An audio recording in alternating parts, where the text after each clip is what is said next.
असंख्य ब्रह्मांड कैसे बने, जाने आदिकाल की कहानी। दर्शकों, वैज्ञानिक भी इस बात पर बरसों से शोध कर रहे हैं कि आखिर इतने ग्रह आए कहां से।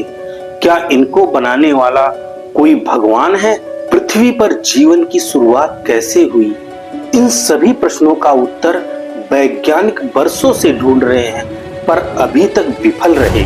तो कैसे हुए सभी ब्रह्मांड उत्पन्न? क्या यह खुद बने या इसको बनाने वाला कोई भगवान है? क्या है सच्चाई? जानने के लिए देखिए पूरी वीडियो।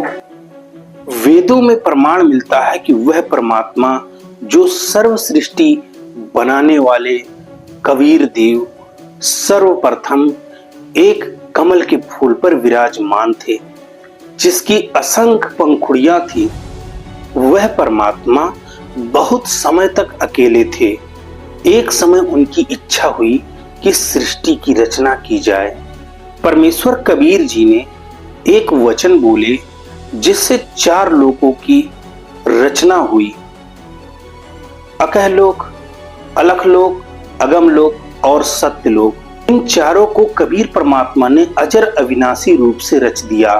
फिर परमात्मा ने 16 शब्द पुकारे, जिससे 16 पुत्रों की उत्पत्ति हुई। और वह जो बोल रहे थे, जैसे सहजदास, तो उस पुत्र का नाम सहजदास हुआ, संतोष दास, जलरंगी, निष्काम। इस प्रकार से 16 शब्द जो परमात्मा पुकार रहे थे, उससे एक एक पुत्रों की उत्पत्ति हो रही थी। यानी 16 वचन से परमेश्वर कबीर जी ने 16 पुत्रों की उत्पत्ति की। फिर परमात्मा ने एक वचन से 16 द्वीप बनाए। उन 16 द्वीपों को परमेश्वर ने एक एक करके अपने सभी पुत्रों को दे दिया और कहा कि पुत्रों, तुम सब जाकर के अपने अपने लोक में निवास करो। सभी पुत्र अपने अपने द्वीप में चले गए और उसमें आनंद से रहने लगे। कुछ समय उपरांत परमेश्वर के छठे पुत्र, जो कि अचिंत हैं, उनके मन में विचार आया कि क्यों ना मैं पिताजी की सृष्टि रचना में सहयोग करूं और मैं भी सृष्टि रचना करूं। इस प्रकार से अचिंत ने अपने मन में जो विचार रखे थे, उसको परमेश्वर कबीर जी के सामने प्रकट किया। परमेश्वर कबीर जी ने जब अचिंत की बातें सुनी, तब उनको एक सिद्धि प्राप्त की कि बेटा जा, सृष्टि की रचना कर।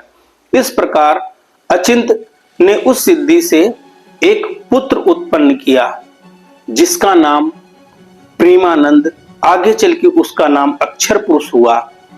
और फिर अक्षर पुरुष से अचिंत ने कहा कि तुम मेरी सृष्टि रचना में सहयोग करो। परमेश्वर ने मुझे वचन शक्ति दी है और हम सृष्टि रचना करेंगे।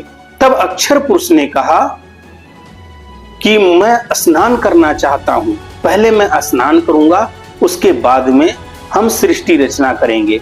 अचिंत ने कहा ठीक है, पहले आप स्नान कर लो, फिर हम सृष्टि रचना करेंगे। सतलोक में एक बहुत बड़ा मानसरोवर सागर है, जिसमें अमृत भरा हुआ है। उस मानसरोवर सागर में अक्षर पुरुष स्नान करने चला गया। सतलोक में श्वासों से सृष्टि नहीं है। यहाँ पर जिस प्रकार से हमारा जीवन श्वासों से आधारित है, इस प्रकार सतलोक में नहीं है।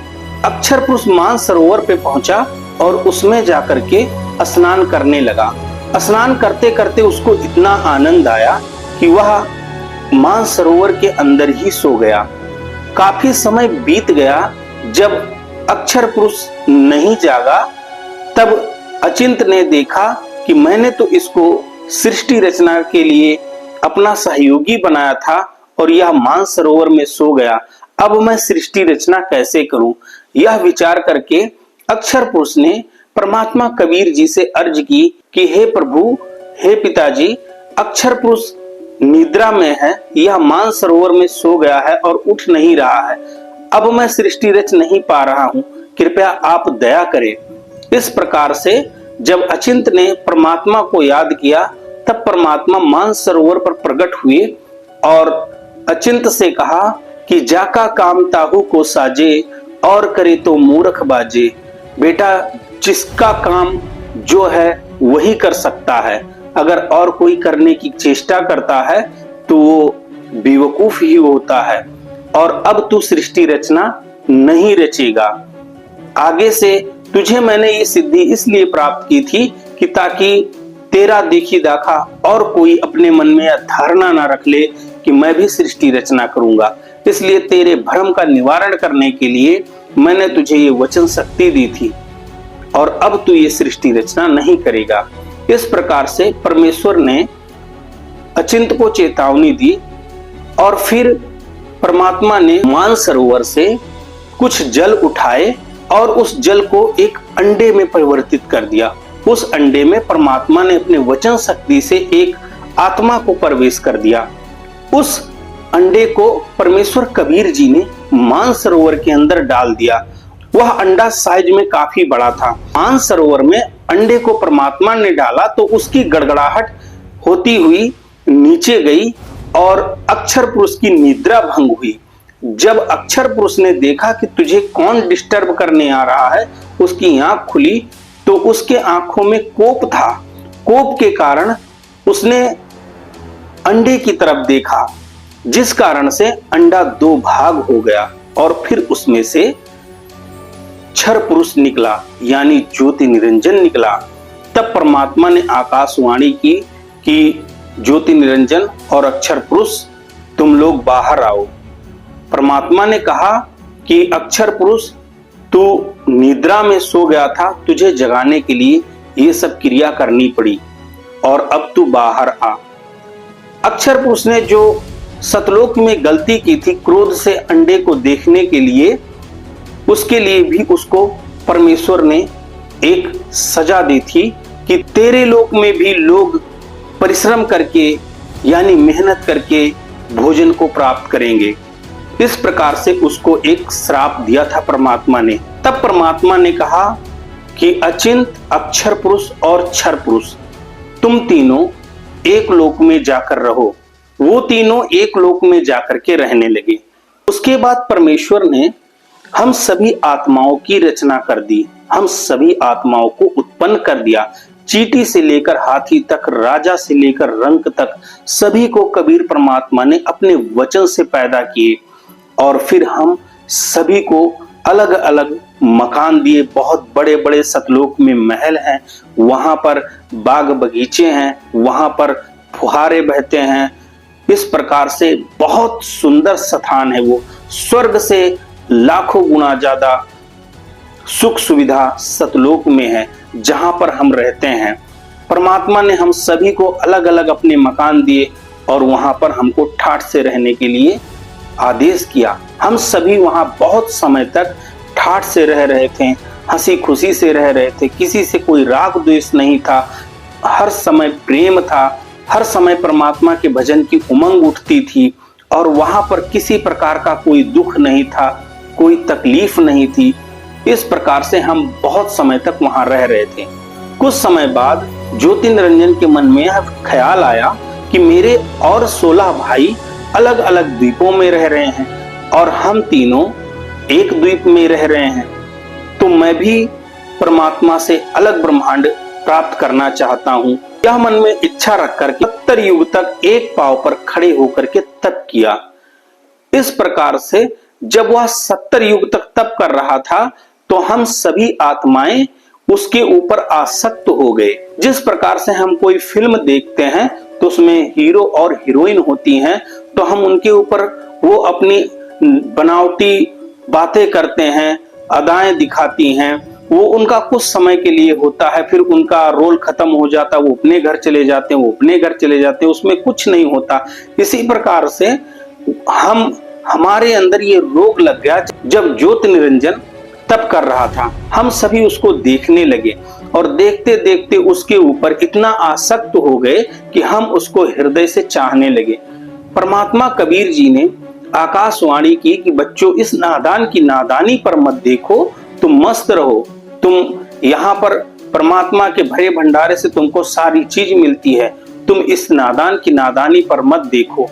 हम ऊपर से सावधान हो गए पर अंदर से हमारे कसक नहीं गई, हम ज्यों के त्यों बने रहे। तब परमात्मा ने ज्योति निरंजन से पूछा कि हे ज्योति निरंजन, तू क्या चाहता है? आखिर क्यों तू इतनी कठिन तप कर रहा है? तब ज्योति निरंजन ने कहा कि पिताजी, मेरे सभी भाई अलग अलग ब्रह्मांड में रह रहे हैं और हम तीन एक ही ब्रह्मांड में रह रहे हैं। पिताजी, मेरे ऊपर भी दया करो और मुझे भी एक अलग सा ब्रह्मांड देने की कृपा करो। तब परमात्मा ने ज्योति निरंजन को कहा कि जा बेटा, तुझे 21 ब्रह्मांड दिए। इस प्रकार से ज्योति निरंजन 21 ब्रह्मांड पा करके बड़ा खुश हुआ। वो कभी इस ब्रह्मांड में जा रहा, कभी उस ब्रह्मांड में जा रहा है, पर वो सभी खाली प्लाट थे, उसमें कोई रचना नहीं हुई थी। तब ज्योति निरंजन ने सोचा कि इसमें तो कुछ रचना ही नहीं है और ये तो केवल एक खाली प्लाट है, मैं इस खाली प्लाट का करूंगा क्या? यह मन में विचार करके ज्योति निरंजन ने फिर 70 युग तक तप किया और फिर जब 70 युग तप कर लिया, तब परमात्मा ने आकाशवाणी की कि आखिर ज्योति निरंजन, तू चाहता क्या है? क्योंकि सतलोक में तप करना वर्जित है, वहां पर आपको बिना किए ही सारे चीज उपलब्ध है, बिना कर्म किए ही आपको सभी चीज मिलते हैं। लेकिन ज्योति निरंजन के मन में ये रोग लग गया कि मैं तप करके परमात्मा से ये चीजें प्राप्त करूंगा। इस प्रकार से जब परमात्मा ने ज्योति निरंजन से पूछा कि अब तुझे क्या चाहिए, तब ज्योति निरंजन ने कहा कि पिताजी, ये तो खाली प्लाट है, मैं इसमें रचना करने की कुछ सामग्री चाहता हूं, कृपया मुझे देने का कष्ट करें। तब परमात्मा ने कहा कि ठीक है बेटा, मैं तुझे 5 तत्व और 3 गुण देता हूं। इस प्रकार से परमेश्वर ने 5 तत्व और 3 गुण दिए और परमात्मा ने आदेश दिया, तेरे बड़े भाई कुरम के मुकुट में सूरज चांद सितारे सब व्याप्त हैं, सब रखे हुए हैं, जाकर उससे प्रार्थना करना और फिर ले लेना। दर्शकों, यहाँ पर आपकी शंका का समाधान कर देना चाहते हैं कि जिस प्रकार से एक आम के गुठली में पूरा पेड़ होता है और पूरे पेड़ में बहुत सारे फल होते हैं, इसी प्रकार से कुर्म के मुकुट में सूरज चांद सितारे सुसज्जित रूप से रखे हुए थे। समझदार को संकेत काफी है। अब हम आगे बढ़ते हैं। तो दर्शकों, उस समय ज्योति निरंजन परमात्मा का आदेश पाकर के कुरम के पास गया। कुरम कोई कछुआ नहीं है, कुरम एक हमारे जैसा मनुष्य के भांति है, देव है, हमारे जैसा है। तो वहां पर जब ज्योति निरंजन पहुंचा तो उसने कहा कि मुझे पिताजी ने भेजा है और मुझे सृष्टि रचना की सामग्री दो। तब कुरम ध्यान लगाए हुए था, उसकी आंखें खुली, उसने कहा कि पहले मैं पिताजी से पूछता हूं कि क्या तुझे सच में पिताजी ने भेजा है या तू वैसे ही मांगने चला आया। इस प्रकार से कुरम ने परमात्मा को ध्यान लगाया। इधर जब वह कुरम परमात्मा को ध्यान में पूछने की चेष्टा ही कर रहा था, तभी ज्योति निरंजन को क्रोध आ गया और उसने कुरम का मुकुट हिला दिया। इस प्रकार से उसमें सूरज चांद सितारे, यह सभी ब्रह्मांड, जितने ब्रह्मांड है ये सभी निकले। उन सभी को लेकर के वह अपने लोक में चला गया। इधर जब कुरम ने देखा कि इसने तो मेरे साथ बदतमीजी की है और मैं पिताजी से अभी इसकी शिकायत करता हूं, कुरम ने ध्यान लगाया और परमेश्वर कबीर जी से प्रार्थना की कि यह मेरे पास आया था और मेरे साथ इसने ऐसे ऐसे बदतमीजी की है। तब परमात्मा ने कहा कि बेटा कोई बात नहीं, तू इसको कुछ मत कहना, और इसने जो गलती की है इसके लोक में कोई भी प्राणी सुखी नहीं रहेगा। इसके लोक में जितने भी प्राणी होंगे सब ऐसे ही एक दूसरे को लूटने खसोटने वाले होंगे, कोई भी जीव सुखी नहीं होगा। इस बात को सुनकर कुरम शांत हो गया। इधर जब ज्योति निरंजन ने अपने ब्रह्मांड में कंट्रैक्शन कर ली, वहां पर रचना कर ली जो उसको करना था, फिर उसने देखा कि इसमें तो जीव है ही नहीं, आत्माएं हैं ही नहीं। सतलोक में आत्माएं हैं, जीव तो इस काल लोक में है, क्योंकि आत्मा के ऊपर 5 आवरण चढ़े हुए हैं, इस कारण से ये जीव रूप बन गया। पर वहां पर सतलोक में जो आत्माएं हैं वो हंस आत्माएं हैं। तो ज्योति निरंजन ने सोचा कि अब क्या करूं, इसमें तो आत्माएं हैं ही नहीं और मेरा अकेले का मन कैसे लगेगा। यह विचार करके ज्योति निरंजन ने 64 युग तक फिर तप किया। जब 64 युग तप कर लिया, तब परमात्मा ने आकाशवाणी की कि हे ज्योति निरंजन, अब तू क्या चाहता है? अब क्यों तप कर रहा है? ऐसी हट क्यों लगा रखा है तूने? तब ज्योति निरंजन ने कहा कि हे परमात्मा, या तो खाली प्लाट है और इसमें अब सामग्री रचना हो भी गई है, पर मेरा अकेले का दिल नहीं लग रहा है। आपसे अर्ज है कि आप कुछ आत्माएं दे दो, जिससे मैं अपने लोक में इनके साथ हंसी खुशी से रह सकूं। तब परमात्मा ने कहा कि तू और भी ब्रह्मांड मांग ले, तू और कुछ मांग ले, मैं तुझे दे दूंगा, पर मैं तुझे इन आत्माओं को नहीं दे सकता। ये मेरा अंश है, ये मेरे शरीर से उत्पन्न हुए हैं, मैं इनको तुझे नहीं दे सकता।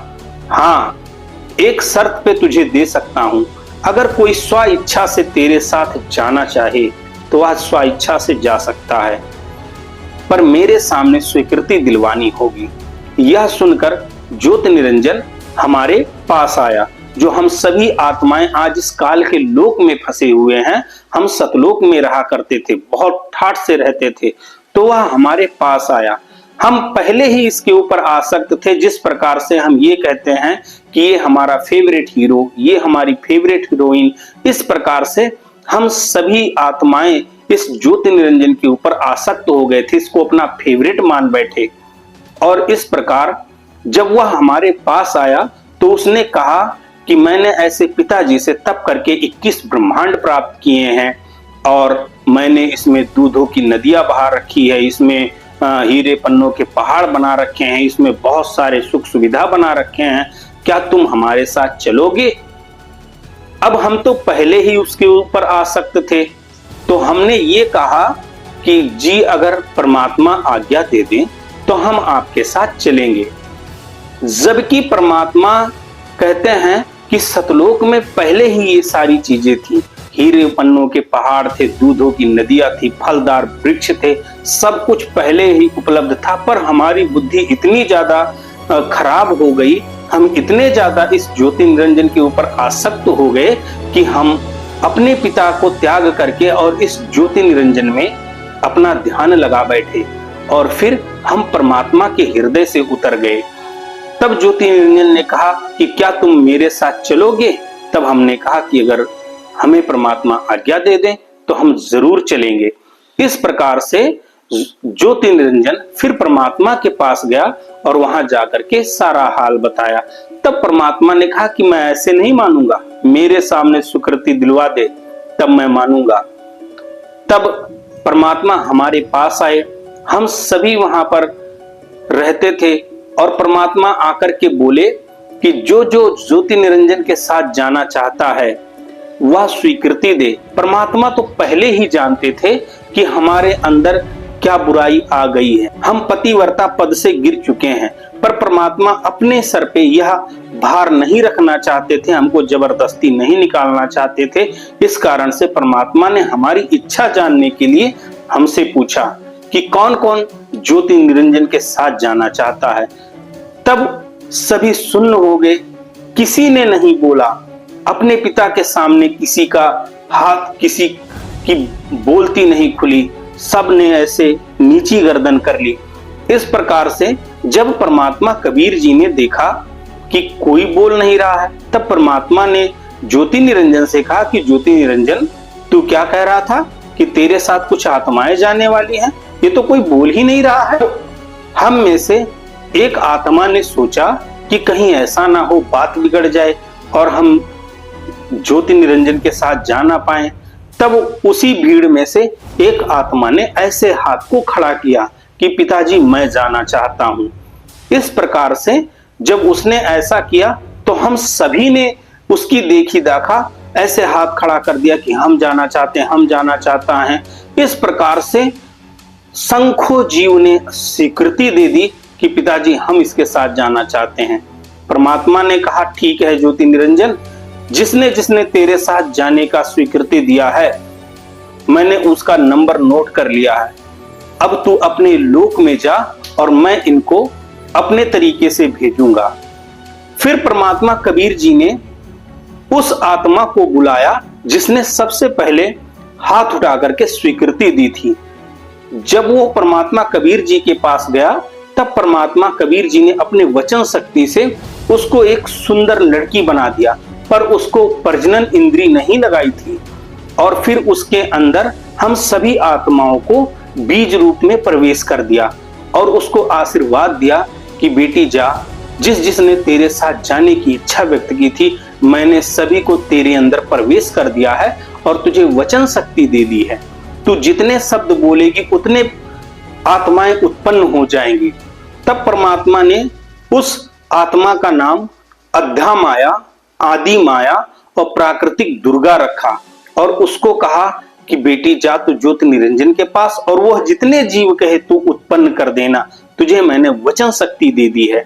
इस प्रकार से परमात्मा ने उसको ज्योति निरंजन के लोक में भेज दिया, यानी कि उसके ब्रह्मांड में भेज दिया। निरंजन ने जब दुर्गा को देखा तो उसके मन में दोष आ गया, क्योंकि प्राकृतिक दुर्गा का रूप रंग निखरा हुआ था, वो एक युवा लड़की थी। इस कारण से ज्योति निरंजन के मन में दोष आ गया और उसने प्राकृतिक दुर्गा के साथ दुर्व्यवहार करना चाहा। दुर्गा ने कहा कि प्रथम तो तू मेरा बड़ा भाई है और मैं तेरी छोटी बहन, ये तू क्या कर रहा है? परमात्मा ने मुझे तेरे लोक में जीवों की उत्पत्ति करने के लिए भेजा है और तू ये क्या कर रहा है? ये व्यवहार तेरा ठीक नहीं है। इस प्रकार से दुर्गा ने उसको बहुत समझाना चाहा, पर ज्योति निरंजन काम वासना में इतना आसक्त हो गया कि उसकी एक भी बात नहीं सुना। और फिर दुर्गा ने अपना सूक्ष्म रूप बनाया, यानी कि सूक्ष्म रूप बहुत छोटा रूप होता है जो दिखाई नहीं देता। और फिर ज्योति निरंजन के मुख में, वो मुख के द्वारा उसके पेट में प्रवेश कर गई और पेट से परमात्मा को पुकार किया कि हे परमात्मा, ज्योति निरंजन ने मेरे साथ अभद्र व्यवहार किया है और इसने ऐसे ऐसे मेरे साथ बकवाद करना चाहा है और मैंने इसके पेट में शरण ली है, परमात्मा मेरी रक्षा करो। तब परमात्मा अपने पुत्र के रूप को बना करके, जोग जीत का रूप बना करके वहां पर पहुंचे और ज्योति निरंजन का पेट फाड़ा, उसके पेट से दुर्गा को निकाल दिया और ज्योति निरंजन को श्राप दिया कि आज के बाद तेरा नाम काल होगा और 1 लाख जीव तू नित्य आहार किया करेगा और 1.25 लाख पैदा भी करेगा। तूने जो सतलोक में बदतमीजी की है, तूने जो सतलोक में ये कृत घनी ये दुष्ट कर्म किए हैं, ये बड़ा ही निंदनीय है और चला जा मेरे लोक से, अब कभी आना मत, निकल जा मेरे लोक से अपने 21 ब्रह्मांड को लेकर के। और दुर्गा को भी परमात्मा ने कहा कि तूने अपने स्व इच्छा से स्वीकृति दी थी इसके साथ जाने की और अब तू जा, इसके साथ रह और कष्ट सहेगी तू। अब तूने भी बहुत ही गलत काम किया है। इस प्रकार से परमात्मा ने दुर्गा को और ज्योति निरंजन को अपने असंख्य ब्रह्मांड से निकाल दिया और उसका 21 ब्रह्मांड जो ज्योति निरंजन ने तप करके प्राप्त किया था, वो विमान की तरह उड़ा और वो वहां से चलकर 16 शंख कोश की दूरी पर आकर के ठहर गया और ऐसे घूमने लगा। ये सिद्ध कर दिए थे परमात्मा ने कि ऐसे ही घूमता रहेगा। और फिर यहां से स्टार्ट होती है ब्रह्मा विष्णु महेश की उत्पत्ति। तो दर्शकों, उम्मीद करता हूं कि ये वीडियो आपको अच्छी लगी होगी। इसका विस्तार से संपूर्ण जानकारी प्राप्त करने के लिए अवश्य सुने संत रामपाल जी महाराज जी के मंगल प्रवचन सतलोक आश्रम यूट्यूब चैनल पर। और यदि यह वीडियो आपको अच्छी लगी हो तो कमेंट बॉक्स में अपनी राय जरूर दें, हम इसका दूसरा पार्ट भी लाएंगे। तो दर्शकों, आज के लिए बस इतना ही। अब दीजिए मुझे इजाजत, हम मिलेंगे किसी और टॉपिक के साथ। तब तक के लिए नमस्कार।